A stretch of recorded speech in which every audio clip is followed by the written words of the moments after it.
예수께서 대답하여 이르시되 믿음이 없고 패역한 세대여, 내가 얼마나 너희와 함께 있으며 너희에게 참으리요, 내 아들을 이리로 데리고 오라 하시니. 아멘. 변화산 위에서 제자들은 하나님의 놀라운 영광을 경험했습니다. 그러나 그 산 위에서 살 수는 없었습니다. 산 아래로 내려가야 합니다. 다음날 예수님께서 변화산에서 내려오시자 큰 무리가 예수님을 맞이했습니다. 그런데 산 아래에는 여전히 아픔과 고통의 현실이 기다리고 있었습니다. 우리 가운데 한 사람이 다급하게 소리를 지르며 선생님 청컨대 내 아들을 돌보아 주옵소서, 이는 내 외아들입니다 라고 예수님께 도움을 요청합니다. 이 아버지에게는 하나밖에 없는 소중한 아들이 있었습니다.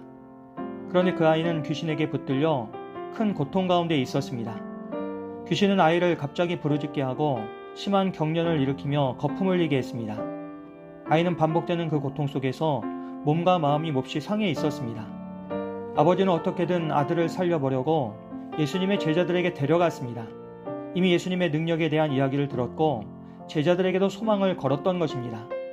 그러나 산 아래에 있던 제자들은 그 귀신을 쫓아내지 못했습니다. 기대가 컸던 만큼 아버지의 마음은 더 무너졌을 것입니다.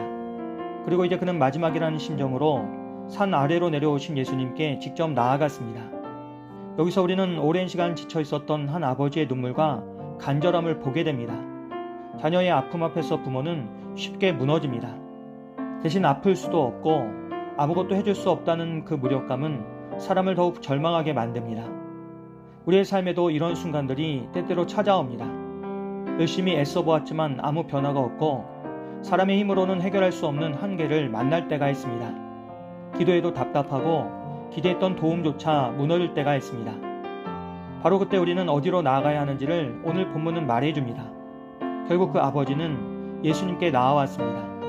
예수님은 그 상황을 보시며 믿음이 없고 패역한 세대여, 내가 얼마나 너희와 함께 있으며 너희에게 참으리오 라고 하십니다. 예수님의 이 말씀에는 안타까움이 담겨 있습니다.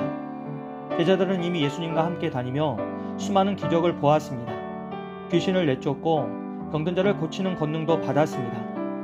그런데 정작 실제 문제 앞에서는 아무 힘도 쓰지 못했습니다. 예수님은 그 아버지에게 내 아들을 이리로 데리고 오라고 말씀하십니다. 그런데 아이가 예수님께로 오는 순간에도 귀신은 마지막까지 아이를 거꾸로 뜨리고 심한 경련을 일으켰습니다. 그렇게 어둠의 세력은 끝까지 저항했습니다. 그러나 예수님은 그 더러운 귀신을 꾸짖으시고 아이를 낫게 하셔서 그 아버지에게 돌려주십니다. 이 얼마나 감격스러운 순간이었겠습니까? 절망 가운데 있던 한 가정에 회복이 임했습니다. 무너졌던 아버지의 마음에도 다시 소망이 생겼습니다. 이처럼 예수님은 단지 병만 고치시는 것이 아니라 한 가정의 눈물을 닦아주셨습니다. 그 주님은 지금도 상한 마음을 외면하지 않으시고 우리의 무너진 삶을 회복시키시는 분이십니다. 사람들은 모두 하나님의 위엄에 놀랐습니다. 그리고 예수님께서 행하시는 그 일을 보며 감탄했습니다.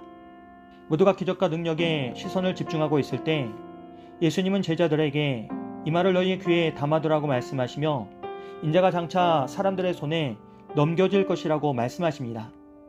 사람들은 영광과 기적을 보고 있었지만 예수님은 그때 십자가를 바라보고 계셨습니다. 사람들의 칭찬과 놀라움 속에서도 예수님은 자신이 결국 사람들의 손에 넘겨져 고난과 십자가의 길을 가셔야 한다는 것을 알고 계셨습니다. 이처럼 변화산의 영광 이후에도 십자가의 말씀이 있었고 귀신 들린 아이를 고치는 놀라운 사건 이후에도 다시 고난의 말씀이 이어졌습니다. 예수님의 길은 능력만의 길이 아니라 십자가의 길이었습니다. 그리고 바로 그 십자가를 통해 하나님은 우리를 구원하셨습니다. 그런데 제자들은 이 말씀을 이해하지 못했습니다. 성경은 그 뜻이 그들에게 숨겨졌기 때문에 깨닫지 못했다고 말합니다. 또한 그들은 예수님께 말씀을 묻기도 두려워했습니다. 제자들은 영광은 좋아했지만 고난의 말씀은 받아들이기 어려웠습니다. 우리 역시 그렇습니다. 우리도 듣고 싶은 말씀은 가까이 하지만 순종해야 하는 말씀 앞에서는 부담을 느낄 때가 많습니다. 축복의 말씀은 기뻐하면서도 자기 부인과 십자가의 말씀 앞에서는 머뭇거립니다. 그러나 믿음은 모든 것을 다 이해한 후에 순종하는 것이 아닙니다.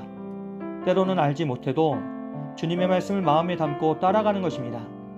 이해되지 않는 순간에도 말씀을 붙드는 것이 믿음입니다.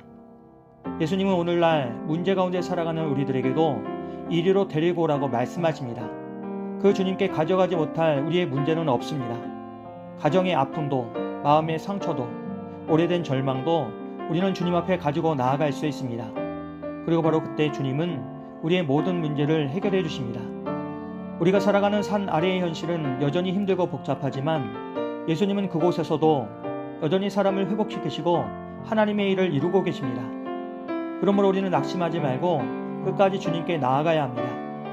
물론 우리가 영광의 순간뿐 아니라 삶의 무거운 현실 속에서도 오직 예수님만을 바라보며 믿음으로 나아갈 수 있기를 주님의 이름으로 간절히 기도합니다.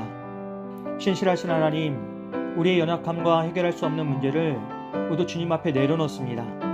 믿음 없는 우리의 마음을 불쌍히 여겨주시고 어떤 상황 속에서도 주님을 신뢰할 수 있게 도와주시옵소서. 그래서 영광의 순간뿐 아니라 십자가의 길에서도 끝까지 주님을 따라갈 수 있도록 성령님 함께해 주시옵소서.